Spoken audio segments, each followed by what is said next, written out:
आज हम जो टॉपिक पढ़ने वाले हुए हैं बैटर्ड बेबी सिंड्रोम, कैफ़े और माल ट्रीटमेंट सिंड्रोम भी से बोलते हैं। इसकी डेफिनेशन क्या है? Battered baby syndrome, a battered baby is the one who gets injuries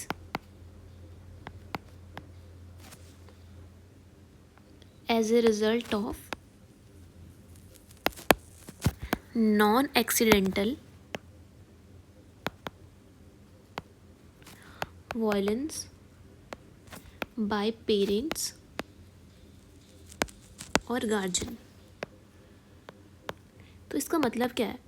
battered baby वो बेबी होता है जिसको बहुत सारी इंजरीज मिली है, बट वो कोई भी एक्सीडेंट की कॉज नहीं है उसका, वो नॉन एक्सीडेंटल वायलेंस है बाय पेरेंट्स और गार्जियन।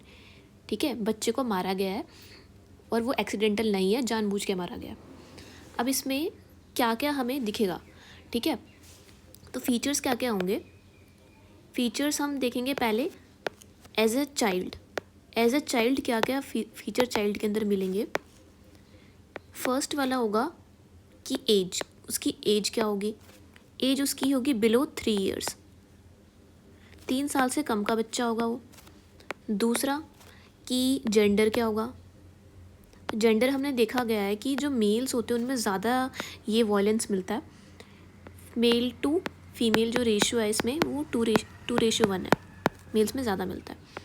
तीसरा क्या है कि बच्चे का स्टेटस क्या है? स्टेटस मतलब कि वो जो बच्चा है वो अनवांटेड है, मतलब उन्हें नहीं चाहिए था, as a failure of contraception वो पैदा हो गया, गलती से पैदा हो गया, मतलब उनको नहीं चाहिए था।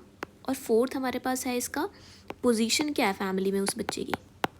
तो या तो वो सबसे बड़ा बच्चा होगा या तो यंगेस्ट होगा। ये होता है ना, जो सबसे बड़ा बच्चा होता है या तो उसको हमेशा मार पड़ती है, या तो सबसे छोटा बच्चा होता है उसे मार पड़ती है। तो ये है एज अ चाइल्ड उसके ये फीचर्स रहेंगे। और एज अ पेरेंट कौन कौन से पेरेंट्स इसमें इन्वॉल्व होंगे? तो एक तो होगा उसका पेरेंट में क्या होगा, पहले मैरिटल स्टेटस। मैरिटल स्टेटस में क्या होगा? अनमैरिड। मोस्टली जो पेरेंट्स वो होंगे वो अनमैरिड होंगे, मतलब अनमैरिड कपल है, शादी से पहले ही उनका बच्चा हो गया, अब उन्हें वो चाहिए नहीं था तो उस पर वो उसको मार रहे हैं, पीट रहे हैं। दूसरा क्या होगा कि एज क्या होगी पेरेंट्स की? तो मोस्टली यंग होते हैं, मैच्योर नहीं होते हैं। तीसरा उनका एजुकेशन स्टेटस कैसा होगा? बहुत लो होगा, समझदार होते नहीं हैं, वो बच्चों पे अपना सारा गुस्सा निकालते हैं। फोर्थ क्या होगा इसमें कि उनके पास्ट हिस्ट्री होगी, उनकी पास्ट हिस्ट्री होगी, मतलब कि उनके मम्मी पापा ने भी उनके साथ सेम चीज़ करी जब वो छोटे रहे होंगे, उन्हें मारा होगा। तो इस वजह से भी ये फैक्टर हो सकता है कि वो अपने बच्चों के साथ भी सेम चीज़ कर रहे हैं, कि मैंने भी ये मार खाई थी अब तुम भी खाओ, ये वाला सीन। अब ये हो गया as a parent, as a child. और अब हम देखेंगे इसका socio economic factors. Socio economic factors क्या क्या होते हैं? तो एक हो जाएगा सोशल इकोनॉमिक फैक्टर्स में, पहला होगा कि उनका स्टेटस क्या है, सोशल। लो सोशियो इकोनॉमिक स्टेटस होता है,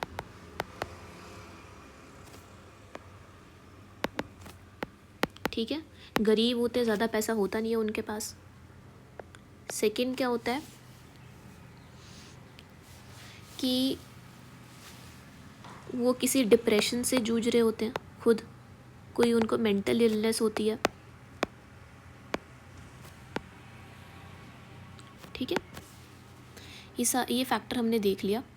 उसके अलावा क्या होता है कि कुछ फैक्टर और भी होते हैं, जैसे कि या तो बच्चा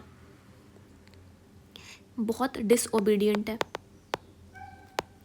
बच्चा बात नहीं मानता है, इस वजह से भी घर वाले उसको मार देते हैं। दूसरा क्या होता है कि फ्रीक्वेंट क्राइंग, बहुत ज़्यादा रोता है,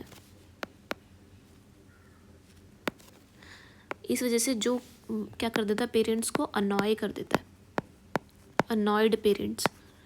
पेरेंट बहुत परेशान हो जाते हैं कि ये रोता ही रहता है भाई, कुछ करता नहीं है। तीसरा क्या होता है, soiling of napkin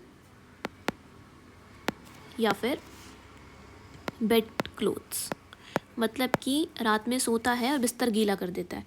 soiling of napkin, या तो जो उसने कपड़े पहने होते हैं उन्हें, या फिर बेड में जो बिस्तर बिछा रखा होता है उसे, इनको वो गीला कर देता है। तो इस वजह से भी माँ बाप को बहुत गुस्सा आता है और उसे मारते हैं, इंजरीज कर देते हैं उस पर। ठीक है, तो अब ये चीज़ हो गई। अब हमारे पास आएगा सस्पिशन ऑफ वायलेंस। अब कैसे हम जानें कि बच्चे के साथ वायलेंस हुआ है या नहीं हुआ। एज ए डॉक्टर आप कैसे बोल सकते हैं कि इस बच्चे पे वायलेंस है या नहीं हो रखा, या सच में एक्सीडेंट है या नहीं है। तो पहला क्या इसमें पॉइंट होगा कि जो पेरेंट्स हैं वो जब आएंगे तो हिस्ट्री देंगे किसकी, एक्सीडेंट की, हिस्ट्री ऑफ एक्सीडेंट होगा। बट जो इंजरीज हैं, but the injuries doesn't correlate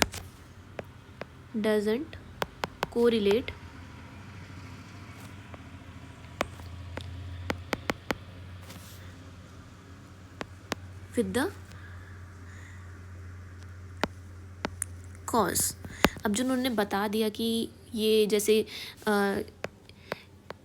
सीढ़ियों से नीचे गिर गया, फॉलिंग फ्रॉम स्टेयर्स, इस वजह से चोट लग गई। बट जो उसमें इंजरीज दिख रही है हमें, वो नहीं लग रही कि स्टेयर से है, वो लग रही है कि कुछ स्क्रैच मार्क्स हैं, नेल से मार्क्स हैं, या कुछ पिंचिंग वाले कुछ साइंस हैं, ऐसे हमें दिख जाते हैं। तो हमें पता चल जाता है कि नहीं, ये वायलेंस का केस है। दूसरा क्या होता है कि डिलेड ट्रीटमेंट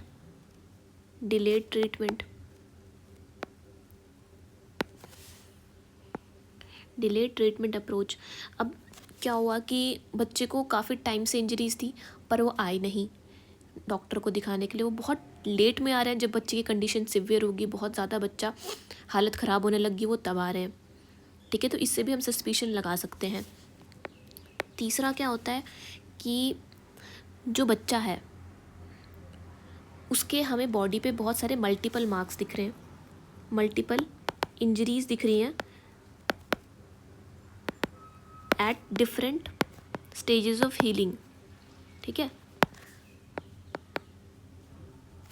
मतलब कि उसके बॉडी में अलग अलग तरह की इंजरीज हैं काफ़ी। जैसे ये उसकी बॉडी है, उसकी बॉडी में हाथ में, उसके चेस्ट में, उसकी नेक में भी तुम्हें इंजरीज दिख रही हैं। ऐसे ऐसे इंजरीज दिख रही हैं जो हील नहीं हो रही हैं, डिफरेंट लेवल्स ऑफ हीलिंग में है। मतलब ऐसा नहीं लग रहा कि एक बार में ही इंजरी हुई है, पहले कुछ इंजरी फ्रेश हैं, कुछ बहुत ज़्यादा पहले की हैं। तो उससे हमें पता लगता है कि हाँ भाई, ये असॉल्ट का केस हो सकता है। उसके बाद क्या है कि इन द एंड, लास्ट में वो एडमिट कर देते हैं, लास्ट दे एडमिट कर देते हैं कि हमने बच्चे को मारा था, बट एज अ पनिशमेंट, हमने उसको पनिशमेंट देनी चाहिए, इसलिए हमने उसे मारा, थोड़ा सा मारा, ये उनका कहना होता है। तो ये हमें दिख जाते हैं, इससे हम सस्पेक्ट कर सकते हैं कि हाँ वायलेंस है। अब इसके बाद हमारे पास आएगी इंजरीज कैसी कैसी होती हैं। ठीक है, इंजरीज देखते हैं कैसी होती हैं। तो सबसे पहले हम देखेंगे इंजरी होती कैसी है। जो इंजरीज होती हैं, या तो वो एब्रेशन होगी, या तो लेसरेशन होगी, या फिर ब्रूजिंग होगी, ब्रूजेस होते हैं। ठीक है, ये सब चीज़ें होती हैं। उसके अलावा हमें क्या दिखते हैं, पिंच मार्क्स दिखते हैं।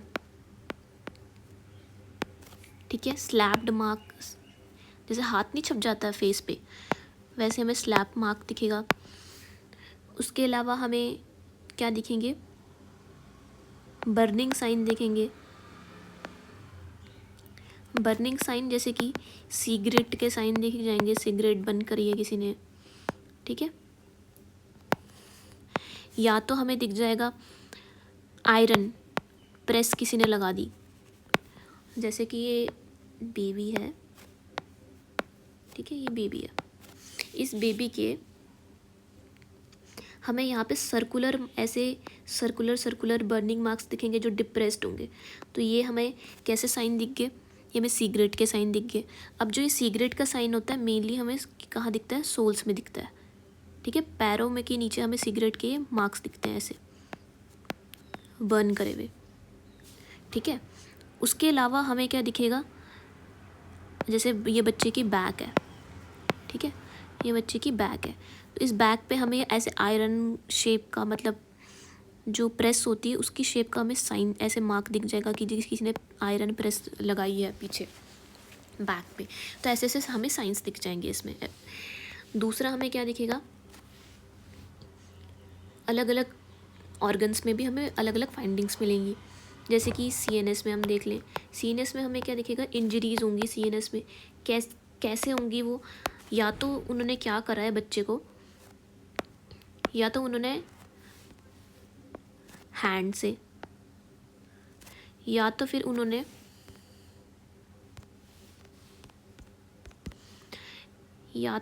क्या करा है, हैंड से, या फिर किसी ऑब्जेक्ट से उन्होंने बच्चे को दीवार से लगा दिया, दीवार से की तरफ स्ट्राइक किया, या बच्चे को उन्होंने कहीं से गिरा दिया ऊंची बिल्डिंग से। तो उस वजह से भी हमें सीएनएस में क्या कॉन्ट्यूजन वगैरह दिखेंगी, इंजरीज दिखती हैं। थर्ड क्या होगा, आइज़ में क्या दिखेगा, आई में हमें रेटिनल हैमरेज दिख सकते हैं, रेटिनल हैमरेजेस दिख सकते हैं, लेंस डिस्प्लेसमेंट दिख सकता है, लेंस दूसरी साइड का ही किसी साइड को खिसक गया, ठीक है। उसके बाद फोर्थ हमें दिखेगा सीवीएस में हमें क्या क्या दिखेगा, हमें पल्मोनरी, या फिर हम कह सकते हैं कि लंग्स एंड हार्ट, उसमें हमें कॉन्ट्यूजन्स दिखेंगे, ठीक है, कहीं पे ब्लड इकट्ठा हो गया है कहीं इंजरीज की वजह से।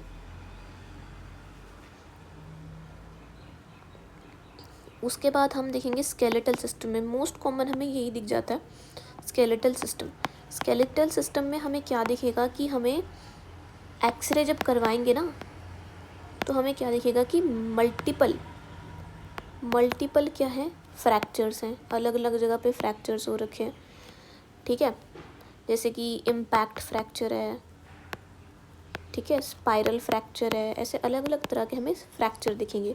अब ये फ्रैक्चर होंगे, इन अलग अलग फ्रैक्चर्स, ये छोटे छोटे जो फ्रैक्चर्स होते रहे बाद में क्या अपने आप ही हील करके अपने आप जॉइन हो जाते हैं और क्या कर देते हैं, मैल फॉर्मेशंस कर देते हैं, ठीक है।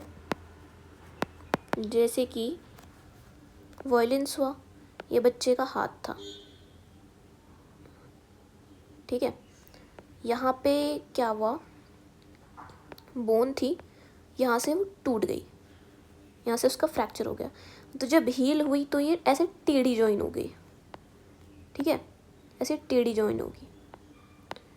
तो इस वजह से क्या हुआ, हैंड में क्या आ गई, डिफॉर्मिटी आ गई, हैंड क्या हो गया, टेढ़ा जॉइन हो गया ऐसे करके, क्योंकि फ्रैक्चर होते रहे, पता चला नहीं, ट्रीटमेंट प्रॉपर हुआ नहीं, वो अपने आप हील हो गई और मालफॉर्मेशंस हो गई बहुत सारी। तो ये सब चीज़ें हमें दिखती हैं बैटर्ड बेबी सिंड्रोम में, एक्सरेज में। तो हमारे पास मेन यही सब था बैटर्ड बेबी सिंड्रोम में। हमें यही याद रखना है, जब भी कोई क्वेश्चन आए एफएमटी में बैटर्ड बेबी सिंड्रोम में, तो उसको हम कैफे माल ट्रीटमेंट सिंड्रोम कहते हैं। इसमें क्या होता है कि इंजरीज आती है नॉन एक्सीडेंटल वायलेंस की वजह से, जो पेरेंट्स या गार्जियन करता है, अपने ही लोग जो करते हैं। फीचर्स कहते हैं, चाइल्ड क्या होता है, छोटा बच्चा होता है, मेल होता है, अनवांटेड चाइल्ड होता है, एल्डेस्ट होता है या यंगेस्ट होता है। पेरेंट्स का क्या क्या होता है, मैरिटल स्टेटस अनमैरिड होते हैं या तो यंग होते हैं, एजुकेशन स्टेटस उनका लो होता है, उनके साथ भी यही सेम चीज़ हो रखी होती है, पास्ट हिस्ट्री होती है। और उसके अलावा क्या होता है, उनका साइकोलॉजिकल जो होता है ना, वो बिहेवियर भी वैसा ही होता है। या तो लो टेम्पर्ड होंगे, बहुत जल्दी गुस्सा आ जाता होगा, लो टेम्पर्ड, ठीक है, या तो फिर क्या होंगे कि उनकी बहुत अग्रेसिव पर्सनैलिटी होगी पेरेंट्स की, इस वजह से भी बच्चे पे हाथ उठा देते हैं। सोशो इकोनॉमिक स्टेटस कैसा होगा, लो होगा, डिप्रेशन होगा, मेंटल इलनेस होगा। बच्चे के भी कुछ रीजंस हो सकते हैं कि बच्चा बात नहीं मानता है, फ्रीक्वेंट बहुत ज़्यादा रोता है, पेरेंट्स अनॉय हो जाते हैं, बेड गीला कर देता है, बिस्तर गीला कर देता है। सस्पिशन ऑफ वायलेंस, कैसे कैसे पता चलेगा कि बच्चे के साथ वायलेंस हुआ है, उसकी हिस्ट्री होगी एक्सीडेंट की, ठीक है, बट जो इंजरीज होंगी वो रिलेट नहीं करेंगी कि एक्सीडेंट हो रखा है। डिलेड ट्रीटमेंट अप्रोच, बहुत लेट लेके आएंगे बच्चे को, जब बहुत बीमार हो गया तब लेके आएंगे। बहुत सारी इंजरीज हो गई हैं, डिफरेंट स्टेजेस ऑफ हीलिंग में है, और लास्ट में वो एडमिट कर लेते हैं कि उन्होंने बच्चे के साथ किया है वायलेंस, बट एज अ उन्होंने क्या किया, पनिशमेंट देने के लिए किया था। इंजरीज कैसे होंगे, एब्रेशन, लेसरेशन, ब्रूजेस होंगे, पिंच मार्क्स होंगे, स्लैब मार्क होंगे, बर्निंग साइन होंगे सिगरेट और आयरन के। सीएनएस में हमें इंजरीज दिखेंगी जो हैंड से ऑब्जेक्ट से करवा रखी होंगी। आई में रेटिनल हैमरेज, लेंस डिस्प्लेसमेंट दिखेगा। सीवीएस में क्या होगा, लंग्स एंड हार्ट कंट्यूजन्स होंगे। स्केलेटल सिस्टम में एक्सरे जब कराएंगे तो मल्टीपल फ्रैक्चर्स दिखेंगे, इम्पैक्ट, स्पाइरल फ्रैक्चर और मालफॉर्मेशंस हमें दिखेंगी। ओके, इतना ही था, थैंक यू।